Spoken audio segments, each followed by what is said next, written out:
Hello everyone. Over the years, you must have come across different myths regarding fibroids. These all are because of not updated medical information and misconceptions.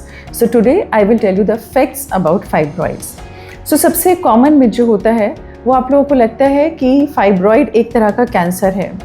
सो आपको ये समझना होगा कि जो fibroid है ये uterus की मसल्स के फाइबर्स के एग्रीगेशन से एक सॉलिड ट्यूमर बनता है और इसमें कैंसर होने के चांसेस बहुत ही कम ना के बराबर होते हैं. अब ये जो फाइब्रॉइड्स हैं ये यूट्रस में अलग अलग जगह पे हो सकते हैं और एक हो सकता है या ये मल्टीपल इन नंबर हो सकते हैं. सेकेंड, आप लोगों को लगता है कि अगर हमें फाइब्रॉइड है तो हमें कोई ना कोई मेंस्ट्रुअल डिस्टर्बेंस होना चाहिए. While this is purely a myth, क्योंकि फाइब्रॉइड्स के जो सिम्टम होते हैं वो डिपेंड करते हैं कि फाइब्रॉइड है कहाँ पे. इसको समझने के लिए आपको पता होना चाहिए कि फाइब्रॉइड्स यानी कि बच्चेदानी की रसौली 3 डिफरेंट तरह की होती हैं. एक वो रसौली जो यूट्रस के अंदर की तरफ ग्रो करती है, कैविटी में आती हैं, और दूसरी जो यूट्रस के वॉल के अंदर रहती हैं, और तीसरे जो यूट्रस के वॉल से बाहर की तरफ ग्रो करती हैं. तो अब डिपेंडिंग ऑन इट्स सिचुएशन हमें डिफरेंट सिम्टम्स होते हैं. जैसे कि वो रसौली जो बच्चेदानी के अंदर की तरफ उगती हैं, जिन्हें हम सब म्यूकस फाइब्रॉइड्स कहते हैं, वो सबसे ज़्यादा सिम्टोमेटिक होती हैं और सबसे ज़्यादा प्रॉब्लमेटिक होती हैं. तो ऐसे पेशेंट्स यूजुअली प्रेजेंट करते हैं हैवी मेंसेस के साथ, पेनफुल मेंसेस, महीने के बीच में आपको स्पॉटिंग्स होना और डिस्चार्ज की प्रॉब्लम का फेस करना.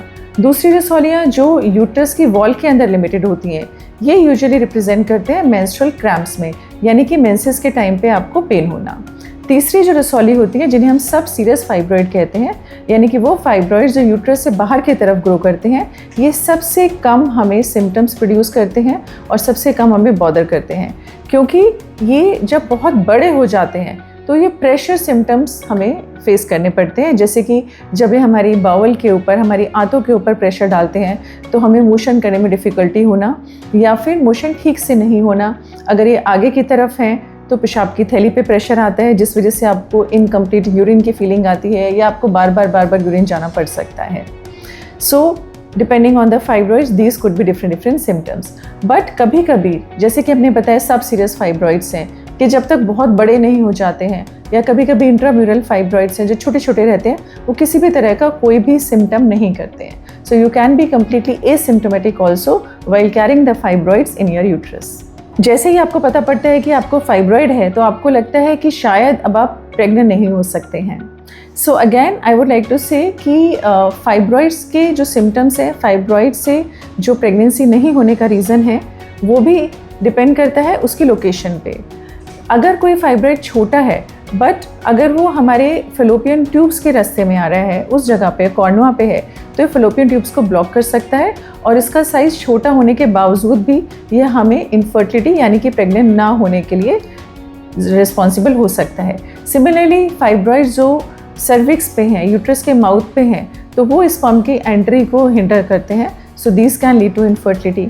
दूसरा, वो फाइब्रॉइड्स जो यूट्रस की कैविटी के अंदर आते हैं, उसकी वजह से जो एम्ब्रियो है वो इम्प्लांट नहीं हो पाता है, और अगर इम्प्लांट होता है तो वो कैरी नहीं कर पाते हैं प्रेगनेंसी को, जिस वजह से आप अबॉर्शंस में लैंड अप होते हैं. सो फाइब्रॉइड का कहाँ है ये ज़्यादा इम्पॉर्टेंट होता है, बल्कि ये देखने के लिए कि फाइब्रॉइड का साइज़ क्या है. कुछ फाइब्रॉइड जो बहुत बड़े होते हैं, उस केस में भी हमें प्रेगनेंसी होने में प्रॉब्लम हो सकती है. सो इट ऑल डिपेंड्स कि फाइब्रॉइड का साइज़ और साइट क्या है.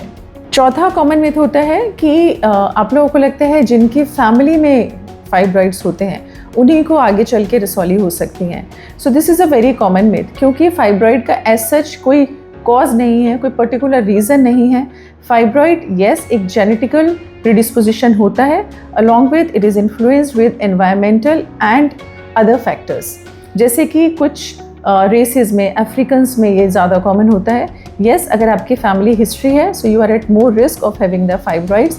बट फाइब्रॉइड एक ईस्ट्रोजन डिपेंडेंट ट्यूमर है, यानी कि जब जब हमें मेंसेस आता है तब तब हमारी बॉडी में हार्मोन सिक्रीट होते हैं. सो ऑल द फीमेल्स जो कि रिप्रोडक्टिव एज ग्रुप में हैं, जो ईस्ट्रोजन सिक्रीट करती हैं, उनको ये ट्यूमर होने का रिस्क होता है.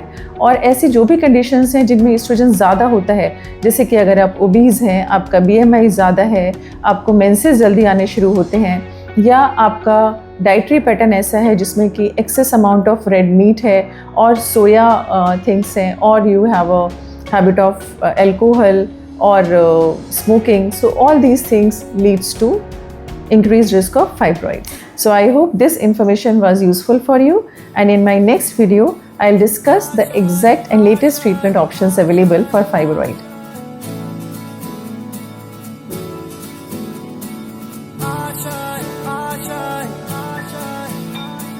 आशाएं